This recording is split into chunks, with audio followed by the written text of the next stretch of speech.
టేస్టీగా టమాటా చారు ఎలా పెట్టుకోవాలో చూద్దాం. ముందుగా ముగ్గురు పెట్టుకుని 1 టీ స్పూన్ ధనియాలు, 1 టీ స్పూన్ పచ్చినపప్పు, ఒక 4-5 ఎండుమిర్చి, ఒక 10 మిరియాలు, కొద్ది కరివేపాకు, కొద్దిగా జీలకర్ర, ఒక 5-6 వెల్లుల్లి రెబ్బలు వేసి మొత్తం దోరగా వేపుకోవాలి. జీలకర్ర 1 టీ స్పూన్ వేసుకుంటే సరిపోతుంది. మొత్తం వేగి పక్కన పెట్టేసుకొని మిక్సీ పట్టించుకోవాలి. ఇప్పుడు ఒక మిక్సీ జార్ తీసుకొని పండు టమాటాలు ఒక 5-6 పెద్దవి, ఇలా ఒక 4-5 డబ్బాలు చింతపండు మిక్సీ పట్టి పక్కన పెట్టుకోవాలి. పొయ్యి మీద గిన్నె పెట్టుకొని పోపు దినుసులను వేసి అవి వేగిన తర్వాత టమాటా ప్యూరీ మొత్తం వేసేసి బాగా వేగనివ్వాలి.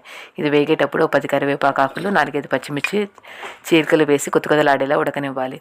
ఇలా కొద్దిలాడేటప్పుడు కొద్దిగా పసుపు, మనం ముందుగా మిక్సీ పట్టించుకున్న మసాలా పొడి మొత్తం వేసేసి ఇది బాగా తగ్గట్టు వాటర్ పోసేసుకొని, ఈ వాటర్ పోసిన తర్వాత ఒకసారి బాగా కలబెట్టి టేస్ట్కి తగ్గట్టు ఉప్పు వేసేసుకొని ఈ మొత్తం బాగా మరగనివ్వాలి. మినిమం 10 నిమిషాలు మరిగితే టేస్ట్ అనేది బాగుంటుంది.